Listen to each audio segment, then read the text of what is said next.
Prince Edward Island can be found in the Gulf of St Lawrence in the east of Canada. Kate and Wills came here to sample the famous Anne of Green Gables experience just after they got married, but there's more to it than that. Now, I'm sure that the royal couple was chauffeured around in the finest of luxury, but there is another option, and that is the bike. That's because Prince Edward Island is ideal for a bit of pleasure cycling, and I'm going to take on a route called the Confederation Trail. The Confederation Trail is a 160-mile journey along an old railway track that goes from one tip of the island to the other.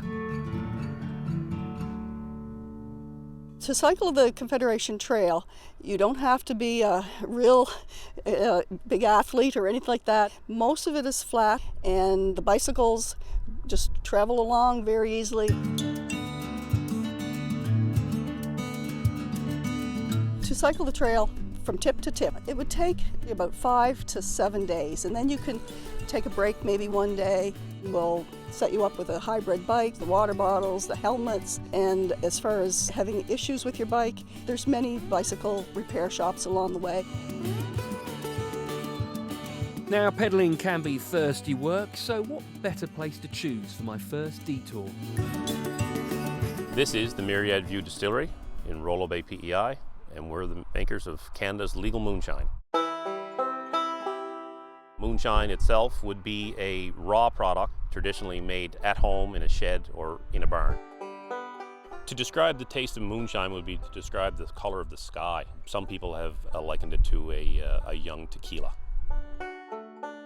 So now it's time for the bit that I really came here for, actually trying the stuff. Ken, we have the straight shine. Tell me a bit about it. What you're going to find here is it's 50% alcohol by volume. It's going to be a little raw, going to leave a warm feeling in your mouth, and then a nice afterglow as it goes down and through.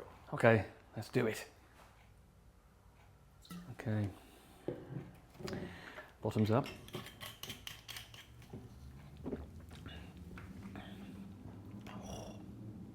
Feel that warmth? That's very much a warm afterglow. Time to push onwards now, and remember to always make sure that you're properly prepared before you head off on the trail. My next stop is Charlottetown.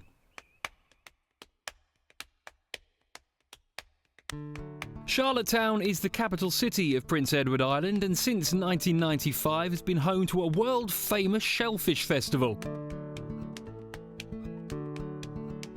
The festival hosts various seafood competitions, including shucking, a clean and fast way of serving an oyster. I'm here with Johnny. He's going to show me just how to shuck an oyster properly. Go for it, Johnny. Tell me what you're doing.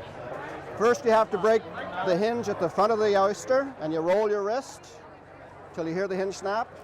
You slide the knife in, hold the shells apart with your fingers, cut the muscle off the bottom of the top shell, and then scrape the muscle from the bottom of the bottom shell. Straight down the hatch.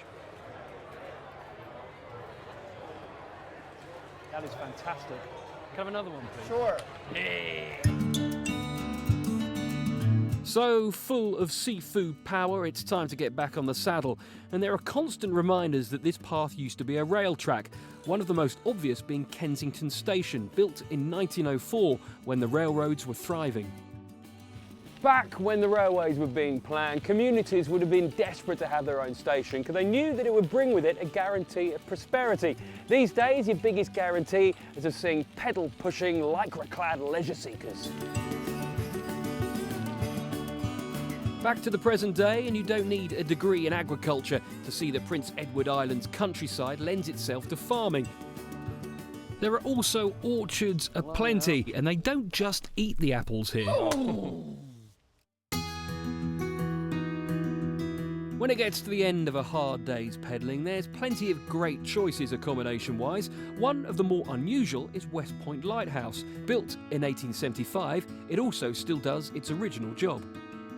This is the top of the lighthouse, and that whirring sound you can hear is the actual light itself. And if you look out, you can see New Brunswick, and you may even be able to see the mythical sea serpent they talk about here, or even a phantom ship.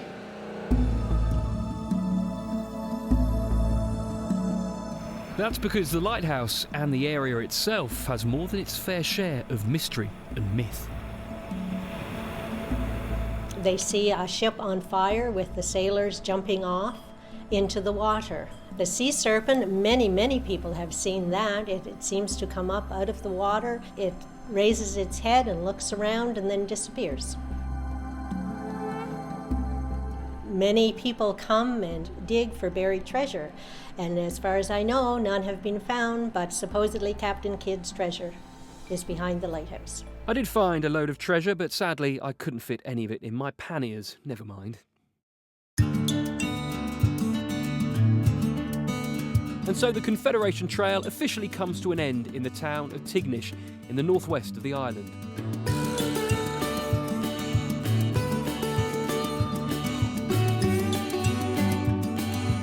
For me, the great thing about this ride has been the fact that it's felt like a holiday rather than any kind of endurance event. In fact, when your pulse does get racing, it's going to be because of the stunning scenery rather than any huge climbs. Still, there's one thing left for me to do.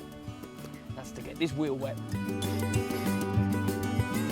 You find just a peacefulness that you can't find in a lot of places. This is a very special part of the world, and we're very lucky to live here. We want to be able to let people in on it.